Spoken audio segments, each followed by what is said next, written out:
कहानी की शुरुआत 1966 से होती है, जहाँ एक छोटा लड़का अपने कमरे में खेल रहा होता है। अचानक उसे अपनी माँ की आवाज सुनाई दी जो उसे बुला रही होती है। वो बाथरूम जाता है और नीचे की कबर्ड को खोलता है, जहाँ वो अपनी माँ को देखता है बहुत ही अजीब हालत में। उसकी माँ कहती है कि मुझे भूख लगी है और मैं चाहती हूँ कि तुम मेरे लिए कुछ स्नैक्स लेकर आओ। बच्चा फौरन किचन में गया और एक सेब लाकर अपनी मॉम को देता है। उसकी माँ सेब खाती है, जिसके बाद और स्नैक्स मांगती है।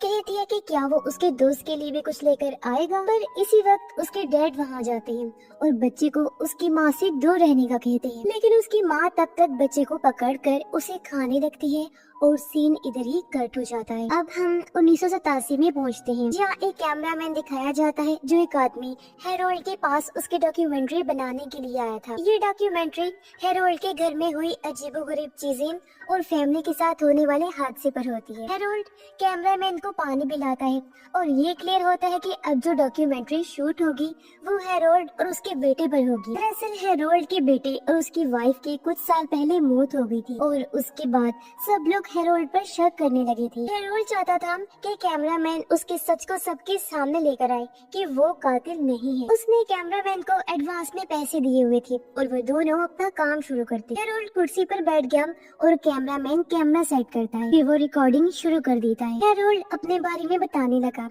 और वो दिन याद करता है जब उसके घर में वो डरावना हादसा हुआ था, यानी जब उसकी वाइफ और बेटे की मौत हुई थी। अपने ऊपर से इल्जाम हटाने के लिए कि वो कातिल नहीं है, हेरोल्ड अपनी कहानी पूरी डिटेल से सुनाने का फैसला करता है और वो सब बताने लगता है जो अब तक उसने छुपाया हुआ था। फिर हेरोल्ड कैमरामैन को बेसमेंट में लेकर जाता है और उसे वो जगह दिखाता है जहाँ उसकी बीवी की लाश मिली थी। उसने बताया, मैं एक काम के सिलसिले में काफी दूर गया था, लेकिन जब वापस आया तो मेरी वाइफ की लाश मिली बहुत बुरी हालत में। उसके चेहरे पर ऐसे तासुरात थे जैसे वो बहुत डरी हुई हो।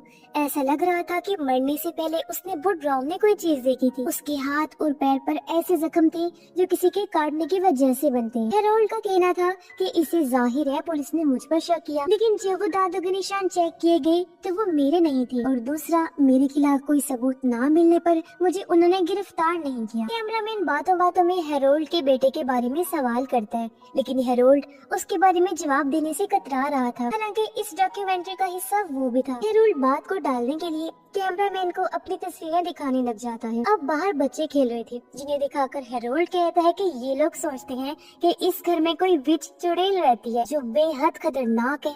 इतना बोलकर वो जोरों से हंसने लगता है। कैमरामैन वहाँ से जाने का सोचता है, मगर हेरोल्ड उसे कुछ एक्स्ट्रा पैसे देकर रोक लेता है, ये कहकर कि जब तक शूट पूरा नहीं हो जाता तुम यही रुको, ज्यादा टाइम लगाने के भी मैं तुम्हें अलग से पैसे दे दूंगा। कैमरामैन पैसों की बात सुनकर रुकने को तैयार हो जाता है, जिसके बाद वो अपने कैमरे से शूट की गई वीडियोस देखने लगता है। वो बेसमेंट की वीडियो स्लो मोशन में देखता है और जब उसने ब्राइटनेस बढ़ाई तो उसे हेरोल्ड के पीछे एक अजीब सा साया नजर आता है, जो देखकर उसे काफी अजीब लगा। कैमरामैन इससे पहले कुछ बोल पाता, हेरोल्ड उसे बुलाकर पुरानी फिल्म रील दिखाता है। ये रील दरअसल हेरोल्ड की बीवी के मरने के टाइम की। उसकी बीवी की हालत काफी खराब थी और अजीब बात ये थी कि हेरोल्ड ये सब देखकर मुस्कुरा रहा होता है। उसे इस सब में कोई भी बात अजीब नहीं लगती। साथ साथ हेरोल्ड ने कैमरामैन को बताया कि लोगों का कहना है कि मेरे घर के नीचे एक विच है जो इंसानों को खा जाती है। ये सुनकर और देखकर कैमरामैन को कुछ होने लगा और वो बेहोश हो जाते हैं। जब कैमरामैन को होश आया तो वो खुद को बंधा हुआ पाता है। अब हेरोल्ड वहाँ किसी औरत से मिलता है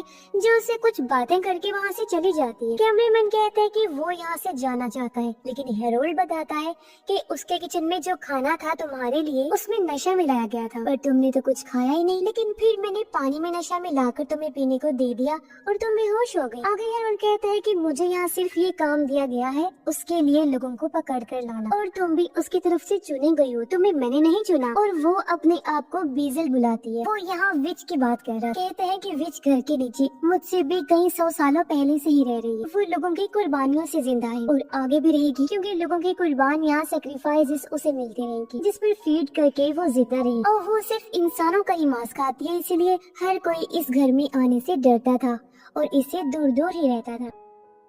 विच हर 300 सालों में एक बच्चे को जन्म दिलवाती। मैंने भी अपनी जिंदगी में बहुत सारी कुर्बानियाँ दी थी उसे, जिनमें मेरी अपनी वाइफ में शामिल थी। बीजल ने मेरी वाइफ की लाश को कुछ दिन तक खाया, उस पर फीड किया, जो चीज देखना हालांकि हेरोल्ड के लिए काफी मुश्किल था, लेकिन फिर उसने इन हालात में जीना सीख लिया और विच की जिम्मेदारी ले ली उसे फीड करवाने, यानी जब तक हेरोल्ड जिंदा है। अब हेरोल्ड की दूसरी बीवी भी इस काम में उसका साथ देती थी, यानी वही औरत जो उससे मिलने आई। यहाँ पर हमें दिखाया जाता है कि हेरोल्ड की आंखें बदल गई, जिससे पता चला कि वो भी अब विच का गुलाम बन चुका है। कैमरामैन गुस्से में आकर हेरोल्ड के गले में पेचकस घुसा देता है, जिससे हेरोल्ड गिर जाता है और मरने लगता है। लेकिन तभी ये देखकर बीजल विच को गुस्सा आ गया। वो अंदर आकर कैमरामैन का सर उखाड़ देती है, जिससे उसकी बहुत बुरी मौत हो जाती है। इस खौफनाक हादसे के साथ ही हेरोल्ड भी मर जाता है और उसकी दूसरी बीवी अकेली रह जाती है। अब हम देखते हैं 2003 के टाइम को, जहाँ हम एक नर्स को देखते हैं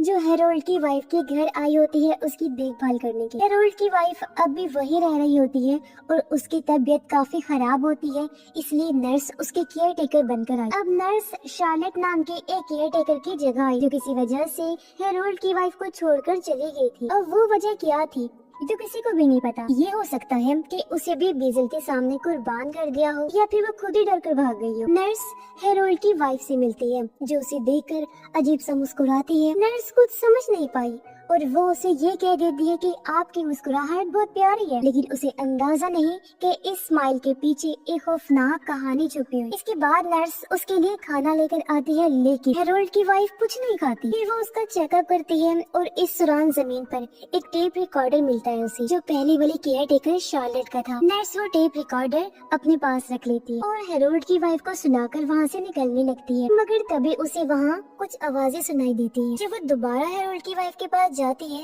तो देखती है कि वो कुछ अजीब बातें कर रही है। हेरोल्ड की वाइफ पता नहीं क्या क्या बातें बड़बड़ा रही थी कि वो उसे ले गई, पहले शार्लेट की बहन को, फिर शार्लेट को। अब ये सुनकर नर्स को समझ आता है कि शार्लेट से पहले उसकी बहन भी यहाँ केयर टेकर बनकर आई थी। अब ये बातें नर्स को समझ नहीं आती, इसलिए वो यहाँ से चली जाती है टेप रिकॉर्डर सुनने के लिए। जब वो रिकॉर्डर प्ले करती है तो उसे शार्लेट की आवाज सुनाई देती है, जो बता रही थी कि हेरोल्ड की वाइफ के साथ अजीब होना शुरू हो गया था, क्योंकि उनकी हालत काफी खराब हो गई। इतनी ज्यादा उनकी तबीयत बिगड़ गई थी कि उन्होंने खाना पीना भी छोड़ दिया था और डॉक्टर ने भी कह दिया था कि उसके पास वक्त बहुत कम है, वो मरने वाली है। लेकिन जब शार्लेट रात में उसके पास थी तो हेरोल्ड की वाइफ के मुंह से वो कुछ डरावनी बातें सुन लेती है। हेरोल्ड की वाइफ ने कहा कि उसकी वजह से शार्लेट की बहन को नुकसान पहुंचा है, अब उसे कोई और भी चाहिए। साथ साथ हेरोल्ड की वाइफ किसी से बात भी कर रही थी, जिसकी आवाज काफी डरावनी थी। अब नर्स उस टेप रिकॉर्डर को काफी गौर से सुन रही होती है, जहाँ हेरोल्ड की वाइफ उसे कहती है कि बस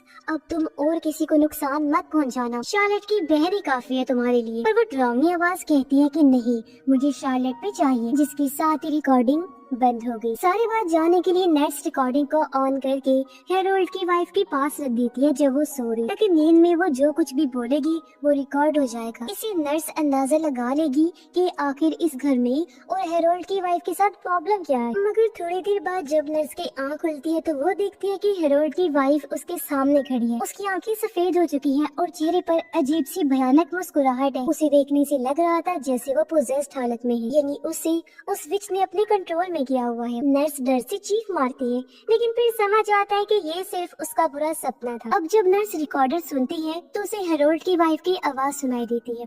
वो कह रही थी अब बस बहुत हो गया, वो अब बस इस पर ही फीड कर ले। तभी उस रिकॉर्डर से वो डरावनी आवाज सुनाई देती है जो नर्स को हेलो कह रही हो, जिसके साथ ही वहाँ अजीब सी हलचल होने लगी। नर्स को बहुत डर लगता है और वो इधर उधर देखती है, पर वहाँ पर कोई भी नहीं होता। अब नर्स नीचे बेसमेंट में जाती है जहाँ उसे हेरोल्ड की वाइफ की आवाज आती है जो मदद के लिए चिल्ला रही। नीचे आकर उसे शार्लेट और उसकी बहन के आईडी कार्ड्स मिलते हैं, जिससे वो समझ जाती है कि हेरोल्ड की वाइफ ने ही उन दोनों के साथ कुछ किया है। पर हम जानते हैं कि ये काम उस विच बीजल का है जो हेरोल्ड की वाइफ को भी कंट्रोल कर रही है। तभी नर्स अपने आसपास किसी को महसूस करने लगती है, तो इसलिए डर की वजह से वो भागने लगी। जल्दबाजी में उसे एक छोटा सा दरवाजा नजर आया जिसमें वो घुस गई और अंदर शार्लेट को देखती है जो जिंदा तो थी लेकिन बहुत बुरी हालत में। नर्स ने शार्लेट को बचाने की कोशिश की, लेकिन तभी वही ड्राउनी विच वहाँ आ जाती है और नर्स पर हमला करके उसे बहुत बुरी तरह मार देती है। फिर सीन शिफ्ट होकर आया 2013 में, जहाँ एक नया कपल इस घर में रहने आता है। हेरोल्ड की दूसरी बीवी भी मारी गई थी और ये जो कपल था वो उनके ही बच्चे थे, यानी हेरोल्ड का बेटा और उनकी बहू नोवा। नोवा का हस्बैंड इस घर को बेचने आया था, लेकिन नोवा एक बच्चा चाहती थी और उसके हस्बैंड को कोई फर्क नहीं पड़ता था। उसे तो बच्चा किसी सूरत पे नहीं चाहिए था, जिससे नोवा काफी दुखी थी। एक रात जब नोवा सो रही थी, उसे बेड के नीचे से आवाज सुनाई दी। उसने कैमरा की रोशनी में बेड के नीचे देखा, लेकिन कुछ नजर नहीं आया। फिर उसने बेड के बिल्कुल पास दरवाजे के करीब किसी के पैर देखे। नोवा ने बेड के नीचे झांक कर फिर जब दोबारा देखा तो पैर और करीब महसूस हुए, जो आहिस्ता आहिस्ता बेड के ऊपर आ गए थे। उसने जब शीशे में देखा तो वो समझ दिया कि ये तो मैं ही हूँ, लेकिन बहुत अजीब हालत। नोवा और उसके हस्बैंड की आंखें बिल्कुल अलग लग रही थी, जिससे वो दोनों किसी खतरनाक ताकत के कब्जे में हो। अगले दिन जब उसका हस्बैंड नहीं मिलता तो नोवा उसे बेसमेंट में ढूंढने जाती है। वहाँ उसे एक पुराना बॉक्स मिलता है जो वो अपने साथ ले आती है। फिर उसे एक दरवाजे से आवाज सुनाई देती है और वहाँ एक छोटा बच्चा मिलता है। नोवा उसे अपने पास रखती है क्योंकि उसे हमेशा से एक बच्चा चाहिए था और आज उसकी ख्वाहिश पूरी हो गई थी, क्योंकि ये बच्चा बहुत ही छोटा सा था। वो उसे सीढ़ियों पर बिठाकर खिलाने लगती है, लेकिन नोवा के हस्बैंड को ये बच्चा नहीं बल्कि एक मरी हुई बिल्ली नजर आती है। वो उसे समझाता है कि वो सिर्फ एक बिल्ली है, ना कि बच्चा, तो वो उसे छीन कर फेंक देता है, लेकिन नोवा को वो बच्चा ही नजर आता है क्योंकि उसकी दिमागी हालत बिगड़ने लगती है। और ये सब भी और किसी का नहीं बल्कि उस ड्राउनी विच बीजल का काम था, जो नया शिकार ढूंढ रही थी, जो उसे नोवा की शक्ल में मिल भी गया। अगले दिन वो नोटिस करता है कि नोवा और उसका बर्ताव काफी अजीब है। तभी वो पिछली रात की वीडियो देखता है जब दोनों एक साथ थे। ये देखकर वो समझ नहीं पाया कि हमारे साथ ये क्या हो रहा है। वो परेशान हो जाता है। फिर वो बेसमेंट में जाता है पता लगाने के लिए कि क्या बात है, क्योंकि कल रात नोवा वहीं गई। वहाँ उसे एक पुराना कैमरा मिलता है जो हेरोल्ड का था। इस कैमरा में हेरोल्ड की पहली वाइफ की मौत और विच के ड्राउनी वीडियोस होती हैं, जिससे नोवा का हस्बैंड डर जाता है और उसे समझ नहीं आता कि ये सब क्या है। फिर वीडियो और भयानक हो गई, जो देखकर उसकी हालत खराब हो जाती है। वो नोवा के पास आकर कहता है कि अब इस जगह से निकलने का वक्त आ गया है, हम यहाँ पर नहीं रुक सकते। मगर नोवा अब कहीं और जाने के लिए तैयार नहीं होती। तभी किसी का फोन आता है जो घर खरीदना चाहता है, जो सुनकर उसका हस्बैंड खुश हो जाता है। रात को जब दोनों साथ थे तो नोवा का हस्बैंड कहता है कि वो पेरिस चले जाएंगे। नोवा को ये बात अच्छी लगती है, लेकिन अगले ही पल वो अपने हस्बैंड पर हमला करती है। लेकिन पता चलता है कि ये तो बस उसका बुरा सपना था। पर अगली सुबह नोवा के हस्बैंड की जब आँख खुली तो वो नोवा को बहुत बुरी हालत में देखता है, जो उस पर हमला करके सच में उसे मार दी। इस वक्त हमें पता चलता है कि नोवा प्रेग्नेंट है और ये सारा विच का रचा हुआ प्लान था। दरअसल बीजल के 300 साल पूरे हो गए थे और उसे एक नया बच्चा चाहिए था, जो वो किसी इंसान को पोजेस करके पैदा करती। उसने नोवा के हस्बैंड और नोवा को कंट्रोल किया और उनको एक दूसरे के करीब लाई, ताकि नोवा प्रेग्नेंट हो सके और उसे वो बच्चा मिल सके, जिसमें आज वो कामयाब हो भी गई थी। कुछ ही दिन में नोवा ने एक बच्चा पैदा किया जो विच ने खा लिया और इस तरह वो अपने आप को और भी ताकत देती है और जवान बना लेती है, क्योंकि बच्चों को खाकर उसे ज्यादा ताकत मिलती थी। अब अगले सीन में एक और नई फैमिली इस घर में रहने के लिए आती है, यानी विच का नया अगला शिकार तैयार हो गया, जबकि बच्चे को पैदा करते हुए नोवा भी मारी गई थी। अब इसी तरह फैमिलीज बीजल के हाथों मरती रहेंगी और ये सिलसिला कभी खत्म नहीं होगा, हमेशा चलता रहेगा। और इसी भयानक एंडिंग के साथ ही ये फिल्म, ये कहानी इधर ही खत्म हो जाती है। तो तुम मेरी वीडियो अमर कर दो।